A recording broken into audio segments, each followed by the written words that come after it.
The progressive development of man is vitally dependent on invention.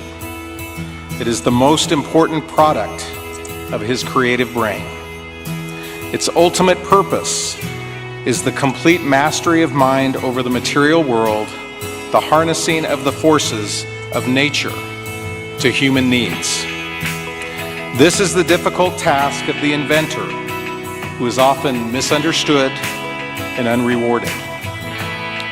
But he finds ample compensation in the pleasing exercises of his powers and in the knowledge of being one of that exceptionally privileged class without whom the race would have long ago perished in the bitter struggle against the pitiless elements.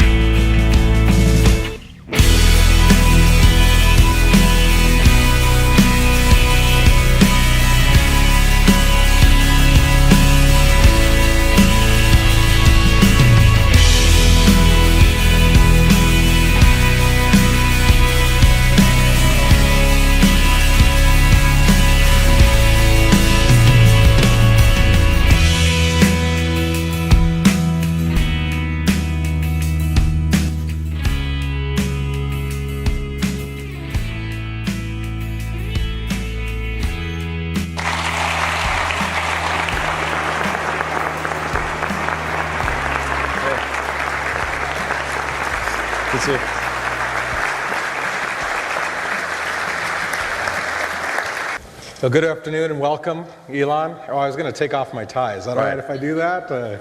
I came in with a tie, but then I was told there was a tie, so. Then we'll both be more comfortable. That's good. Well, thanks for having me. Appreciate your being here today.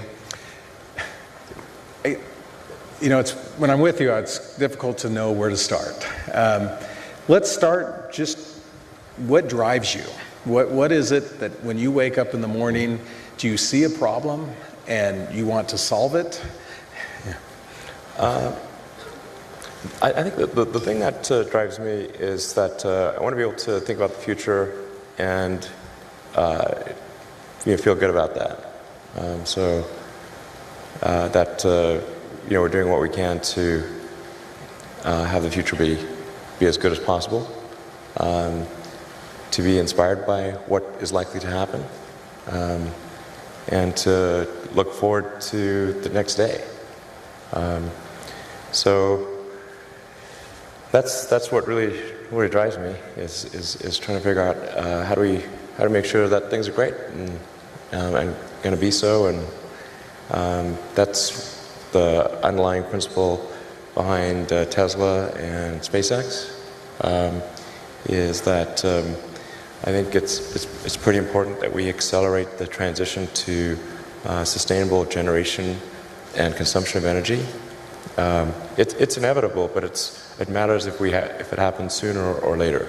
And then SpaceX is about helping make life multiplanetary and doing what we can to continue the dream of Apollo and ultimately make a contribution to life becoming multiplanetary.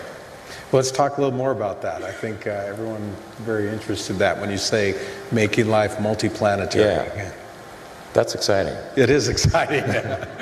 So what's your vision there? I think, particularly for Americans, think about America is a nation of explorers. People came here from other parts of the world that, chose to give up the known in favor of the unknown.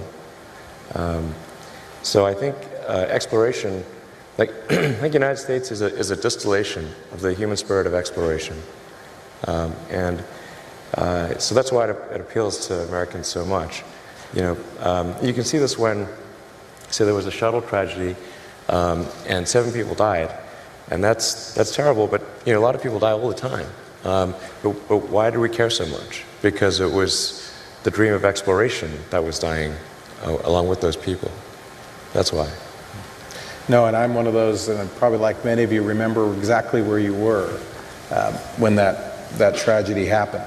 So you have 30-plus governors here today, and we're very excited about your willingness to be with us. And you hopefully heard me talk a little bit about my initiative, which is being ahead of the curve. What do you tell us as governors? What should we be thinking about in terms of innovation and developing public policy for the future? Well, it sure is important to get the rules right. It's sort of, in terms of legislative and executive actions, it's sort of like, if you think of, say, like professional sports or something. If you don't have the rules right, if there isn't, if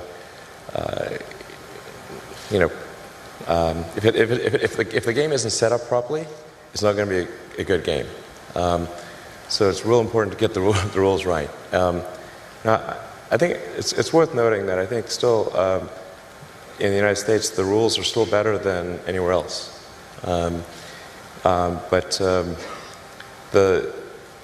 It's very easy to put something in place which is an inhibitor to innovation without realizing it.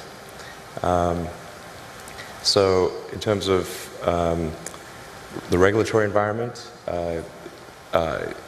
it's always important to bear in mind that regulations are immortal, and they never die unless somebody actually goes and kills them, and then they get a lot of momentum. So a lot of times regulations can be put in place for all the right reasons, but then nobody goes back and gets rid of them afterwards when they no longer make sense. And there used to be a rule in the early days when people were concerned about automobiles, because that was a pretty scary thing, see a carriage just going wrong by itself. Mm-hmm. You never know what those things might do. So there were like rules where you had to, in a lot of states, where you had to carry a lantern in front of the automobile. And it had to be like 100 paces ahead of the automobile. There had to be someone with a lantern on a pole. I'm like, okay. But you should really get rid of that regulation. And they did, because it would really be awkward. So just regulations, even if done correctly and being right at the time, it's always important to go back and scrub those, periodically to make sure they're still sensible and they're still serving the greater good. I think in terms of tax structure, what is economically incented and what is not economically incented, just make sure that the incentive structure is correct. I think I'm saying just totally common sense things here. But it's economics 101. Whatever you incent will happen. So if you incent one thing, that thing will tend to happen more than the other thing. If you incent another thing, that thing will happen. And so the economics should favor innovation. And this is particularly important to protect small to medium-sized companies, because it's sort of like trying to grow a tree in a forest. Like, it's real hard for a new company to grow. When it's just a seedling or a sapling, it needs a lot more protection than if it's a giant redwood or something like that. So very important to give support to small and small to medium-sized companies on the innovation front. They're the ones that need it more than big companies. And I think at this point Tesla is almost a big company, biggish company anyway. So I'd favor, supporting smaller companies than Tesla, relatively speaking. What would your response be? Because there are critics out there with regard to incentives, mm-hmm. and that, sure. And Tesla has been, and I can speak from experience, the beneficiary of incentives, economic mm-hmm. incentives, with regard to the Gigafactory. Sure. What would you tell those people? Yeah, I think, well, first of all, as you know, those incentives were a little overstated. In the case of the Gigafactory, it's a $5 billion investment, capital investment, to get that factory going. And I didn't actually know this until, by the way, I didn't know this until we did the press conference. Actually, that over 20 years, the Nevada incentives added up to 1.3 billion. I actually didn't even know this. But it's, Now he's telling. Okay, go ahead. literally, I learned it at the press conference. I'm like, really? No, but I mean, the thing is that they took what added up over 20 years and made it sound like Nevada was writing us a $1.3 billion check. And I'm still waiting for that check. Did it get lost in the mail? I don't know. But this is the way the press works, of course. Now if you divide 1.3 billion by 20, okay, then it's like, okay, Tesla's on average receives sort of a tax. It's basically sales and use tax abatement is what it amounts to. So Tesla gets like we get on the order of 50 to 60 million of sales and use tax abatement divided over 20 years. But this is for something which has a $5 billion capital cost just to get going, and then would have to generate about $100 billion over that period of time to achieve a $1.3 billion tax benefit. So essentially, it's a little over 1% over that period of time, and that's great, okay? But it's not, it's not the way it was characterized in the press. Because if it's put in the proper context, it sounds like, okay, well, that's neat, It's about 5% helpful on setting up the factory and about 1% helpful over the next 20 years. Cool. That actually sounds pretty reasonable. Yeah. So that was helpful, but there are a lot of other factors as well. We actually had slightly bigger incentive packages from some other states that were offered, but we factored in how quickly could we get the Gigafactory into operation, what were the risks associated with that progress, what would be the logistics costs over time of transferring battery packs and powertrains to a vehicle factory in California, and all of those factors weighed together is what led us to make the decision in favor of Nevada. And working with your team was great. It was very forward-leaning. And a big part was also just like making sure you feel really welcome, within the state. That's sort of what led us to make the decision for the Gigafactory. And then we have another factory in New York doing solar panels. Also, actually, will be the biggest solar panel producer in North America when it's done. And then we expect to establish probably at least 2 or 3 more gigafactories in the U.S. in the next several years, as well as a couple overseas.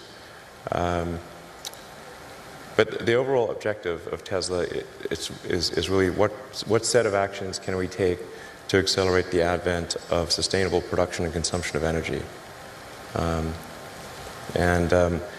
think the sort of the way I would assess the historic good of Tesla is in terms of how many years of acceleration was it, and if we can accelerate sustainable energy by 10 years, I would consider that to be a great success.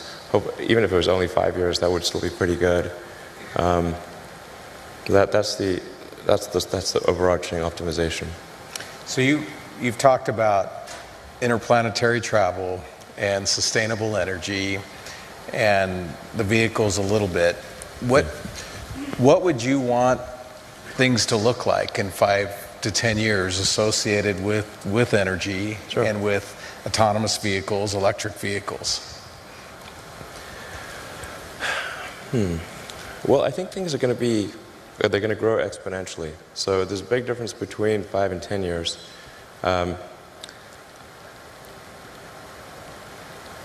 My guess is, probably in 10 years, more than a half of new vehicle production is electric in the United States. And China's probably going to be ahead of that because China's been super pro-EV. I don't think a lot of people know this, but China's environmental policies are way ahead of the U.S. Like their mandate for renewable energy far exceeds the U.S. I think sometimes people are under the impression that China is either dragging their feet or somehow behind the U.S. in terms of sustainable energy promotion, but they're by far the most aggressive on Earth. It's crazy. In fact, a coalition of Chinese car manufacturers just wrote the Chinese government to beg for them to slow down the mandate because it's like too much. They need to make 8% electric vehicles, I think, like next year or in 2 years or something. They can't physically do it. So China's by far the most aggressive on electric vehicles and solar. But that's a common misperception that they're not. There's one Google search away to figure this out, by the way. It's really pretty easy. So, and in 10 years, man, I think, so half of all production, I think, will be EV. I think almost all cars produced will be autonomous in 10 years. Almost all. It will be rare to find one that is not in 10 years.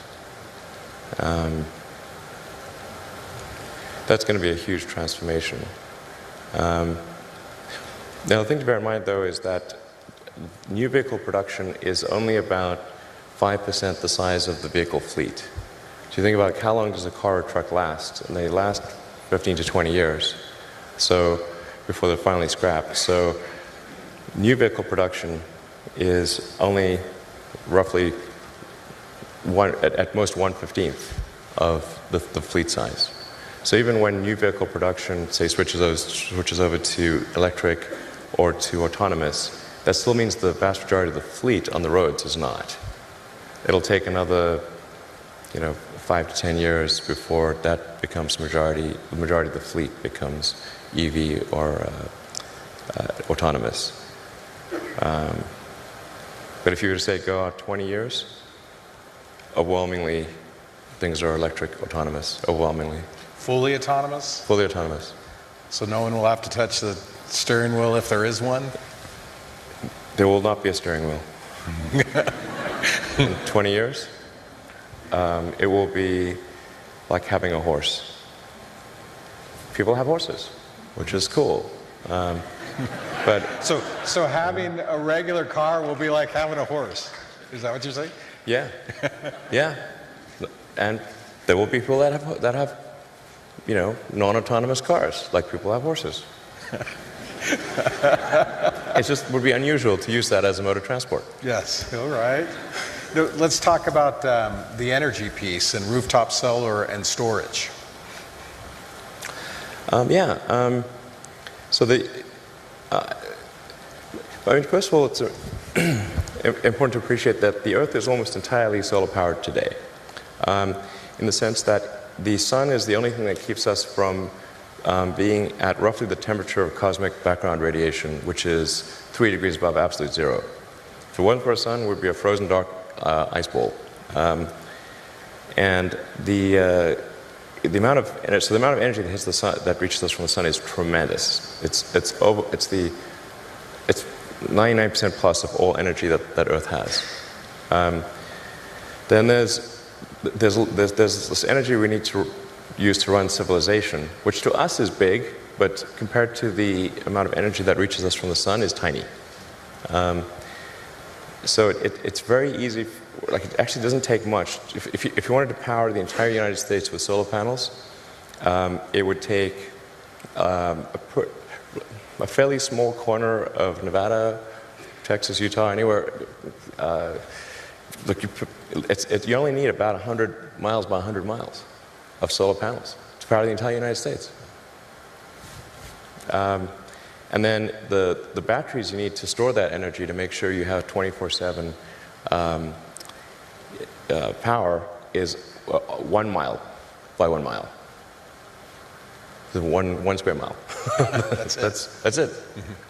I showed the graph of the or image of this where this is what 100 miles by 100 miles looks like. It's like a little square on the U.S. map, and then there's a little pixel inside there, and that's the size of the battery pack that you need to support that. Real tiny. So, Will, you talked about 20 years from now, none of us, well, some people will still be using horses or It won't be zero. yeah, but It's too rare. So what will the energy piece look like? I mean, what will there be transmission lines? Will there be a need? Yeah, I think there's use of energy is roughly divided into 3 areas. And they're more or less equal at a high level. There's about a third of energy is used for transportation of various kinds. About a third is used for electricity. About a third is used for heating.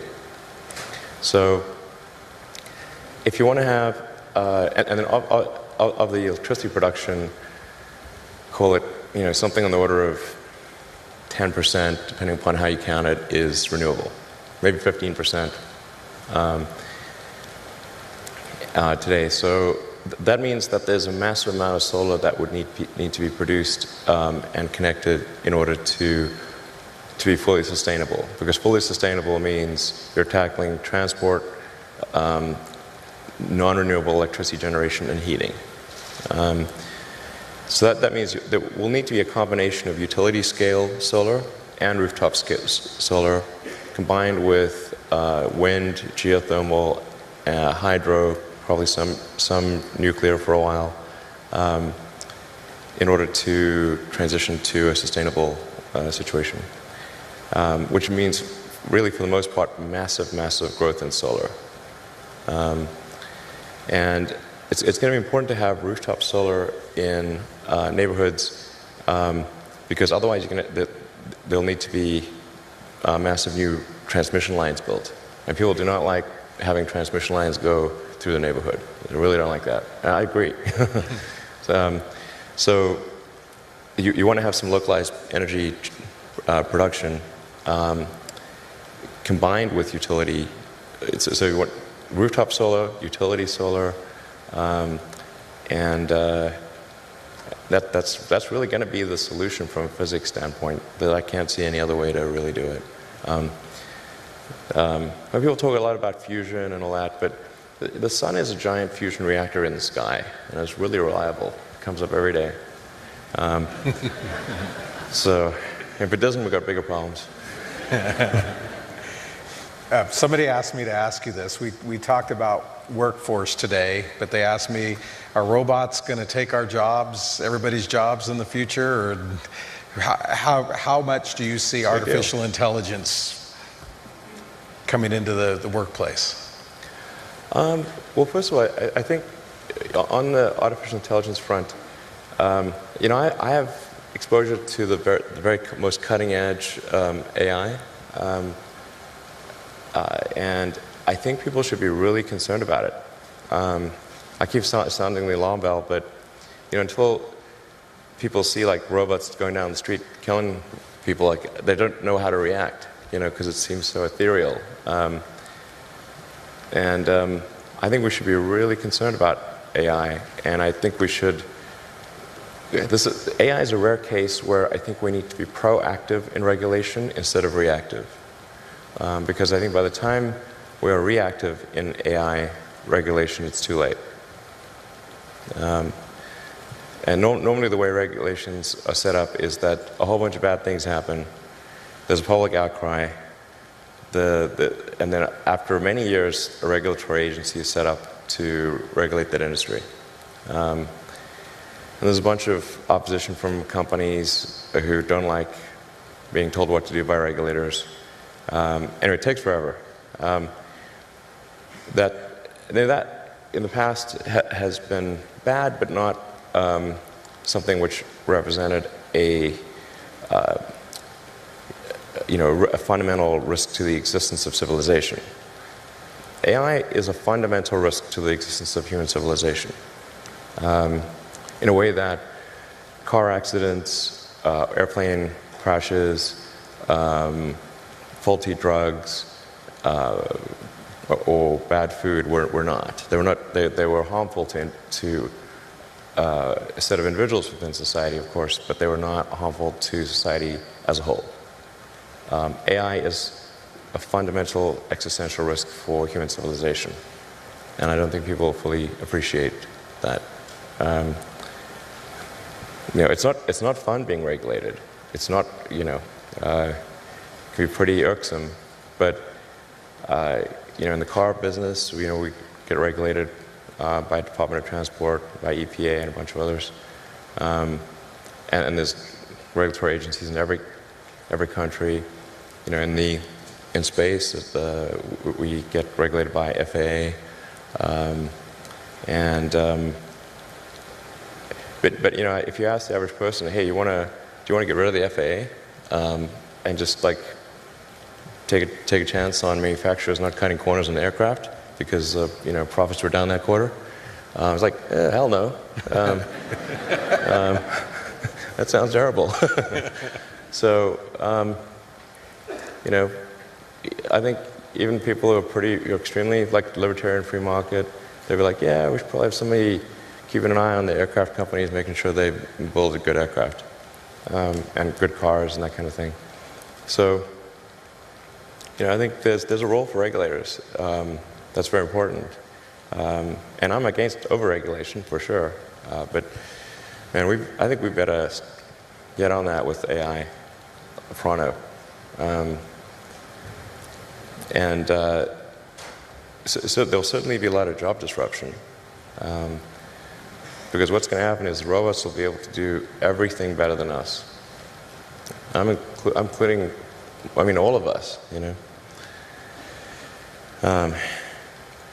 Yeah, I'm not sure exactly what to do about this.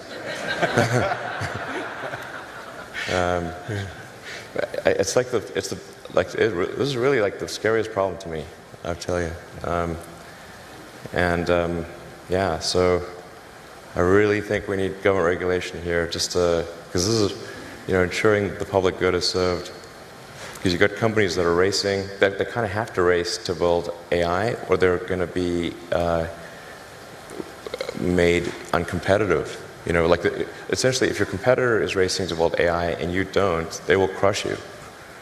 So then you're like, we don't want to be crushed. So, I guess we need to build it too.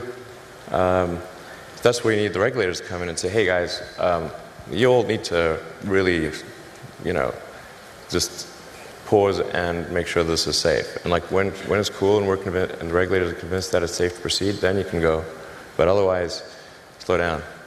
But you kind of need the regulators to do that for all the teams in the game.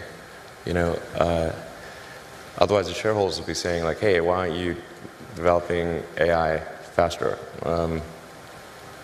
Because your competitor is. I'm like, okay, we better do that. Anyway, so it's like, there's like something like 12% of jobs are transport. Transport will be one of the first things to go fully autonomous. But when I say everything, like the robots will be able to do everything, bar nothing. Let's move back to you're rolling out the Model 3 this year, right? Mm-hmm. And how many orders? What is that going to look like? Yeah, it's going well on that front. We got I don't know more. I think like if somebody orders a Model 3 today, they'd only get it probably late next year. We just started production. Made the first production unit last week, and the thing that is not well appreciated about something about cars and any kind of new technology is how hard it is to do the manufacturing. It is vastly harder to do the manufacturing by a factor of 100, like 100, than to make that car, to make one of something. With maybe 50 or 60 people, we could make a prototype of practically anything in 6 months.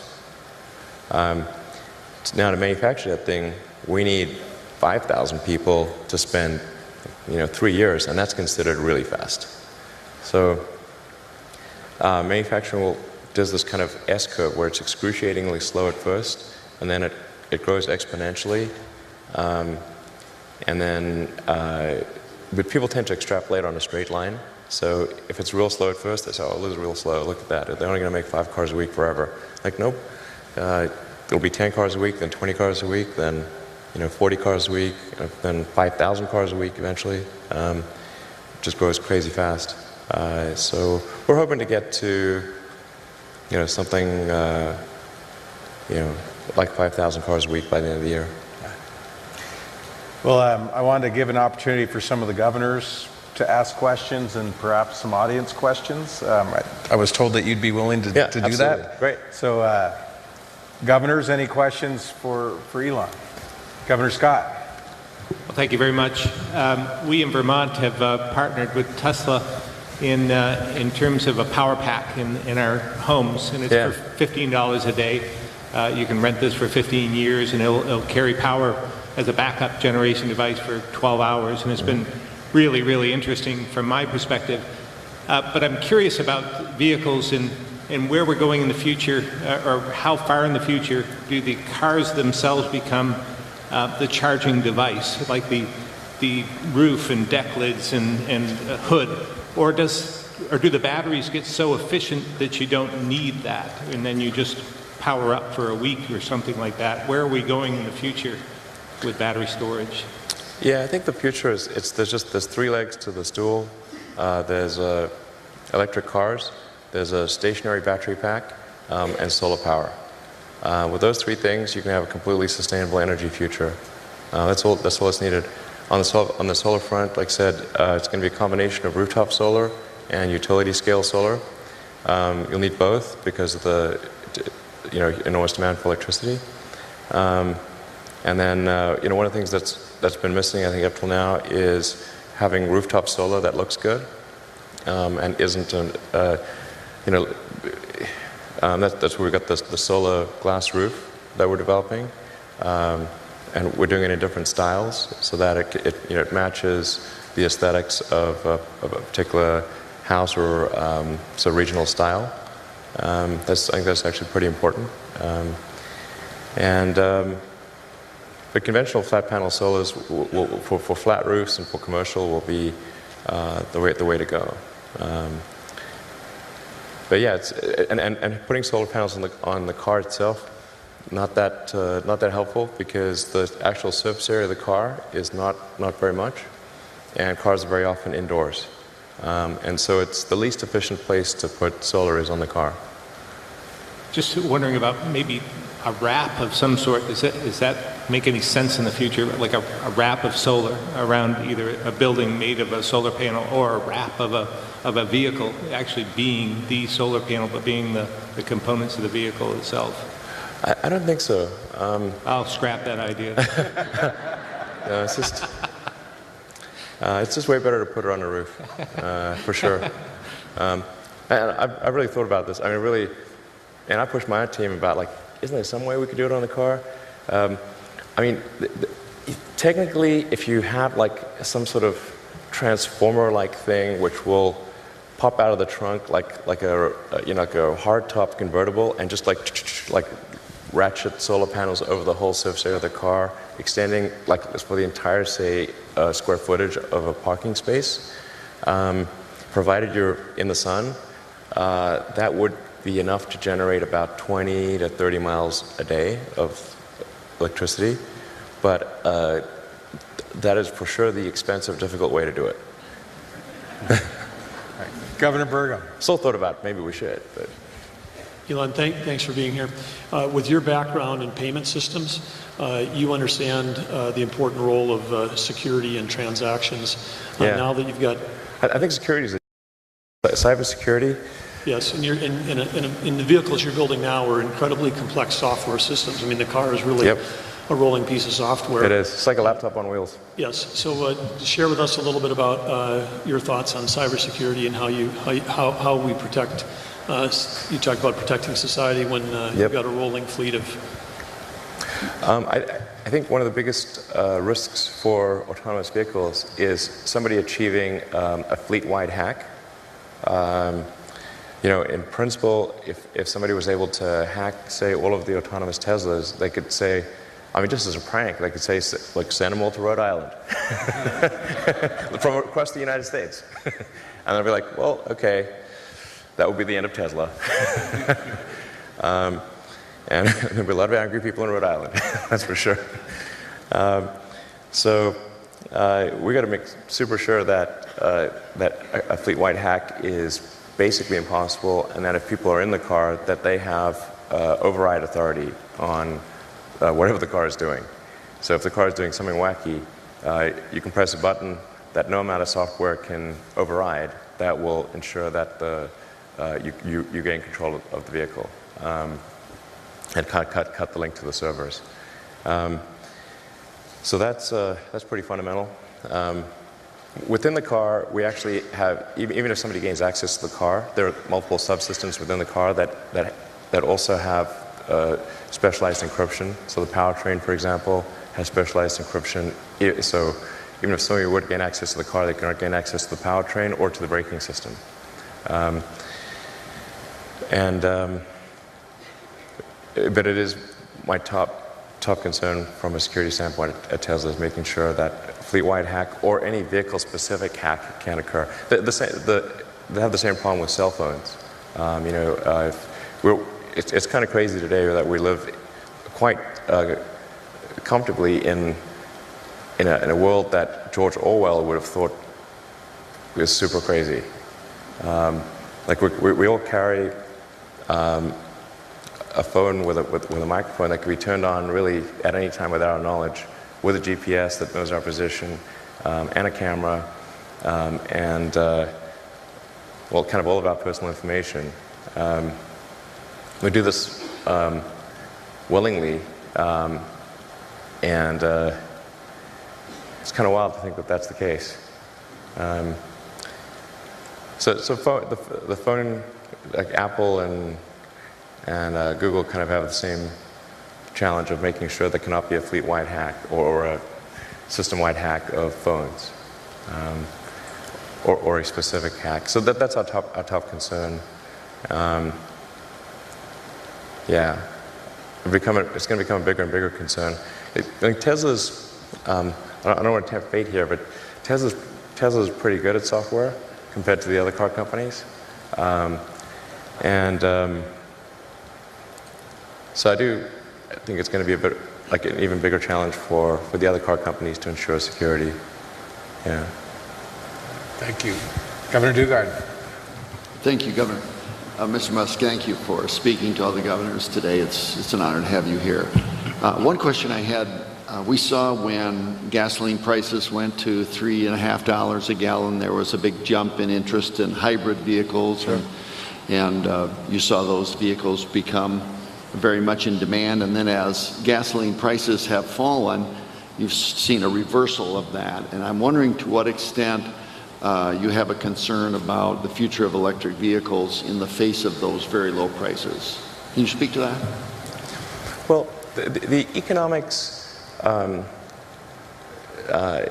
they kind of set the slope of the curve. So there's no question in my mind whatsoever that all transport, with the ironic exception of rockets, will go fully electric. Everything. Planes, trains, automobiles. Well, a lot of trains are already electric. All ships. But it's a question of what that time frame is. And the economic incentive structure drives that time frame. That's really what it amounts to. And the big challenge is that there's an unpriced externality in the cost of fossil fuels. So the unpriced externality is the probability weighted harm of changing the chemical constituency of the atmosphere and oceans. Since it is not captured in the price of gasoline, it does not drive the right behavior. It would be like if tossing out garbage was just free, and there was no penalty. You just do as much as you want. Then like streets would be full of garbage.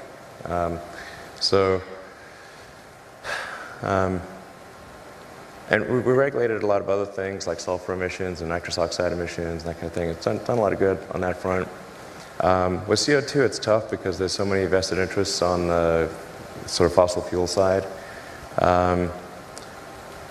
And sometimes I feel like those guys feel like kind of hard done by because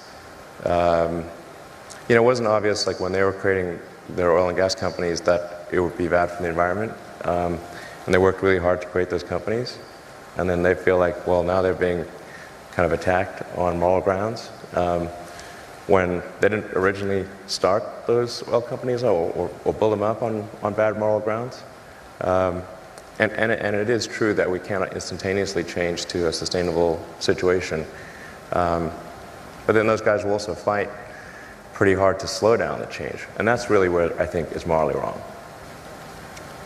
Go to Governor Bevin and then Governor Hutchinson. Then we'll take a couple, and then Governor Hickenlooper, and then we'll take some audience questions. Governor Bevin. Elon, thank you for being here. The short version of the question, and then slightly longer. The short version is, do you ever feel pressure by others' expectations of you and your endeavors in light of the progress you've made thus far? Is the short version. And more specifically, when you look just at Tesla alone, and you look at a company with a $54 billion valuation, right. And seemingly by typical market metrics, no justifiable reason for that. What are you saying? I'm just saying, I'm curious. Sir. I'm just, in all seriousness, do you feel a concern ever that your intellect and your intellectual curiosity and your ingenuity cannot be matched by those that are trying to commercialize it? Does that ever affect how you think or decisions that you make? Well, it is actually, I find it quite tough when there are very high expectations. I try to actually tamp down those expectations as to be possible. In fact, I've gone on record several times as saying that the stock price is higher than we have any right to deserve. And that's for sure true based on where we are today and have been in the past. So the stock price obviously reflects a lot of optimism about where Tesla will be in the future. And now the thing that makes that quite a difficult emotional hardship for me is that those expectations sometimes get out of control. And I hate disappointing people. And so I'm trying real hard to meet those expectations, but that's a pretty tall order. And a lot of times it's really not fun, I have to say. A whole lot less fun than it may seem. So, yeah. I don't ever sell any stock unless I have to for taxes. So, I've said publicly, I'm not going to take money off the table. I'll be last. I'm going down with the ship. So I'll be the last to do it. Yeah, it's. Oh, I really wouldn't recommend anyone start a car company. I really wouldn't recommend it. It's not a recipe for happiness and freedom.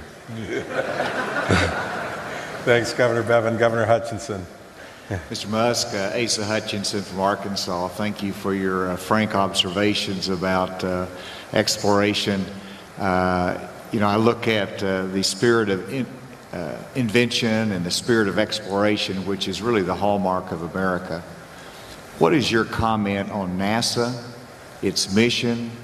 I was in Congress, I supported NASA, but I always feel like it's floundering, does not have the support of the American people that's needed.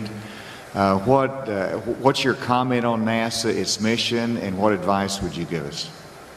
Sure. Well, first of all, I should say I'm a big fan of NASA. In fact, at one point, my password was "I love NASA." Literally, that was my password.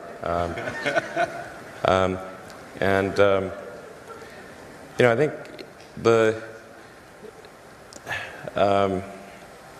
NASA does a lot of good things for which it doesn't get enough credit, and that the public, I guess, doesn't know that much about. Like most members of the public, they're not really into hard science. It's like it's not the thing they're tuning in for most of the time. I love hard science, but it's not that popular. So, but there's great things in terms of the telescopes like the Hubble and the James Webb and the rovers on Mars, and the probes to the outer solar system. Those are all like really great things. But to get the public excited, you've got to get people in the picture. It's just 100 times different if there are people in the picture. If there's some criticism of NASA, it's like important to remember people in the picture. If you want to get the public support. But like if you talk to a scientist about that, they said like, well, where's the science in that? Like, you're not getting it. It's like, that's not why people are giving you money. It's a little bit of the reason, but the serious scientists are like, people just make things more expensive. Like, why do we have people? Like, okay, well, why do we have people at all?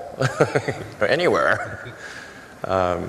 Sometimes the scientists are the ones who just don't understand. Even though they're like smart people, but like, so you got to have something that's gonna fire up fire people up and get them really excited. And like, I think if we had a serious goal of having a base on the moon and sending people to Mars, and said, okay, we're going to be outcome oriented. How are we going to do this? Okay, we got to change the way contracting is done.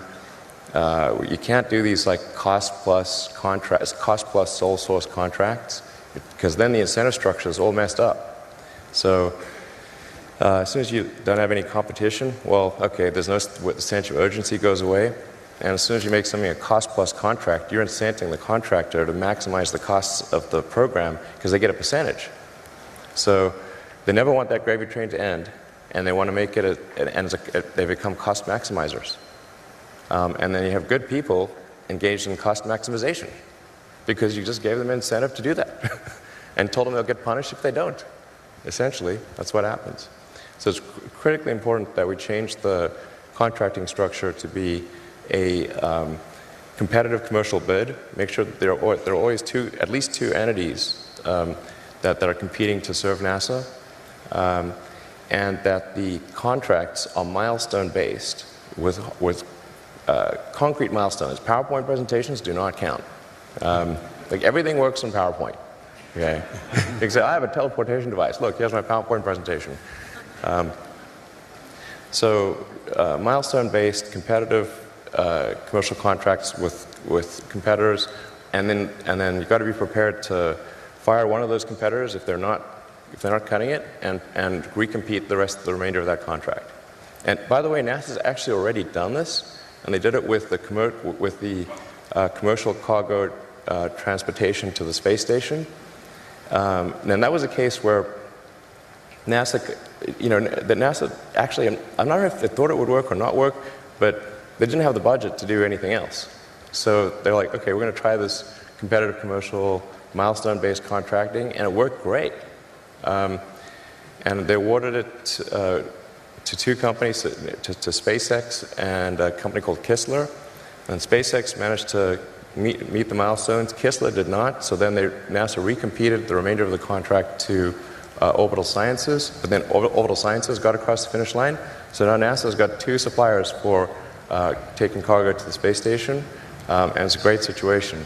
Same thing for commercial crew to the space station. NASA competed that. In the commercial crew case, it's SpaceX and Boeing. And I think that's also a good situation. So now, like, I can tell you, like, the SpaceX team is like, we're going to do this before Boeing. That's for sure. And then, like, I read out the Boeing team, they're like, we're going to do this before SpaceX. That's good. It's a good forcing function to get things done. That I can't tell you how important that contracting structure is. That is night and day. There's way too much in government which is where it's a sole source cost plus contract. That just, again, economics 101, whatever you incent, that will happen. And people shouldn't be surprised. It's like, oh, you just, said, okay, if that company manages to find some excuse to double the cost of the contract, they're going to get double the profit because they're getting a percentage. So they can do exactly that. And also, they're not going to say no to requirements. So the government will come up with some set of requirements. 90% of them could make a lot of sense, and 10% of them are cockamamie that double the price of the project. For those 10% of cockamamie requirements in a cost-plus contract, the contractor will always say yes. There could be a future for you in government contracting at the state level. Yeah. Let's go to Governor Hickenlooper and then Governor Ducey. So I think like most governors, I find it so refreshing to have the unbridled truth, but I do suspect every time you say publicly that the stock price is higher than we have any right to believe, I'm going to guess you probably get some calls from investors suggesting that maybe you don't say that so frequently. Yeah, that's true. I wanted to go back and just briefly, because I think I wrote this down, that you said that artificial intelligence is the fundamental existential risk facing civilization. Did I get that close enough? In my opinion, it is the biggest risk that we face as a civilization is artificial intelligence. And so, to a group of leaders, what would you advise that how should we be addressing something that's such a large landscape and yet obviously so important? I think that one of the roles of government is to ensure the public good, and to that dangers to the public are addressed. So that hence the regulatory thing. I think the first order of business would be to try to learn as much as possible. To understand the nature of the issues, to look closely at the progress that is being made and the remarkable achievements of artificial intelligence. Last year, Go, which is quite a difficult game to beat, that people thought would never be beaten with by a computer, that a computer would either never beat the best human player or that it was 20 years away. And last year, AlphaGo, which was done by DeepMind, which is a kind of a Google subsidiary, absolutely crushed the world's best player. And now it can play the top 50 simultaneously and crush them all. So, just like that pace of progress is remarkable. And you can see more and more coming out. I think the robotics, you can see robots that can learn to walk from nothing, within hours, like way faster than any biological being. But the thing that's most dangerous is, and it's the hardest to kind of wrap, kind of get your arms around because it's not a physical thing, is kind of a deep intelligence in the network. You say, well, what harm could a deep intelligence in the network do? So, well, it could start a war by doing fake news and spoofing email accounts and fake press releases, and just by manipulating information. The pen is mightier than the sword. As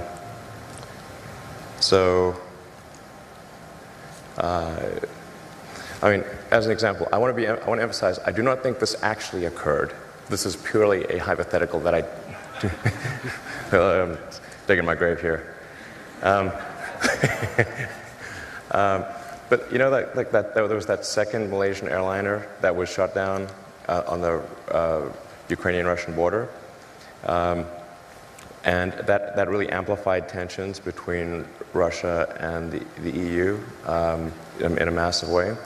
Well, let's say if you had an AI that was where the AI's goal was to maximize the value of a portfolio of stocks, One of the ways to maximize value would be to go long on defense, short on consumer, start a war. And then how could it do that? Well, hack into the Malaysian Airlines aircraft routing server, route it over a war zone, then send an anonymous tip that an enemy aircraft is flying overhead right now. Let's go to Governor Ducey, and then we'll have, after Governor Ducey, we'll finish our gubernatorial questions, and then 2 questions, and quick questions, or 1 audience question, and then we'll be done. We're running short on time. Governor Ducey. Thanks, Elon. I really enjoyed your comments today. And as someone who has spent a lot of time in his administration trying to reduce and eliminate regulations, I was surprised by your suggestion to bring regulations before we know exactly what we're dealing with AI. And I've heard the example used, if I were to come up with a colorless, odorless, tasteless gas that was explosive, people would say, well, you have to ban that, and then we'd have no natural gas. So you've given some of these examples of how AI can be an existential threat, but I still don't understand as policymakers what type of regulations beyond slow down, which typically policymakers don't get in front of entrepreneurs or innovators. Well, I think the first order of business would be to gain insight. Right now, the government does not even have insight. And I think the right order of business would be to stand up a regulatory agency, initial goal, gain insight into the status of AI activity, make sure the situation is understood. Once it is, then put regulations in place to ensure public safety. That's it. And for sure, the companies doing AI will, most of them, not mine, will squawk and say, hey, this is really going to stifle innovation, blah, blah, blah. It's going to move to China. It won't. And it won't, because has Boeing moved to China? Nope. They're building aircraft here. Same on cars. And so the notion that if you establish a regulatory regime, that companies will just simply move to countries with lower regulatory requirements is false on the face of it, because none of them do. Unless it's really overbearing, but that's not what I'm talking about here. I'm just talking about, making sure that there is awareness at the government level. I think once there is awareness, people will be extremely afraid, as they should be. All right, 1 audience question. We'll take the first hand that came up. Right here. Thanks, Elon. Ina Fried with Axios. Early on in this administration, you had argued pretty vociferously that it was best to engage and better to be in the room than not be in the room. Then when the president decided to pull out of Paris, you said that was kind of the last straw and you were going to drop off. Mm-hmm. What drove you to that? And if you were still speaking to him today, what would you say to the president? Well, I thought it was worth trying hard to to do what's worth. It was worth trying. I got a lot of flack from multiple fronts for even trying. When some guy ran at billboards and attacking me and full-page ads in the New York Times and whatnot, just for being on the panel, and in every meeting I was just trying to make the arguments in favor of sustainability, and sometimes other issues, like we need to make sure that our immigration laws are not unkind or unreasonable, did my best. And I think in a few cases I did actually make some progress, which gave me some encouragement to continue. But then I just really think that the Paris Accord, man, if I stayed on the councils, then I'd be essentially saying that that wasn't important, but it was super important, because I think a country needs to keep its word. And you know, it's not even a binding agreement. So we could always like slow it down. The argument that there would be job losses, well, we could see if there are job losses before we exit the agreement. And maybe there won't be job losses, maybe there'll be job gains. But yeah, there's just no way I could stay on after that. So, you know, did my best. All right. All right, well, everybody, if you would please join me in thanking Elon for being here today. All right. Thank you. Thank you.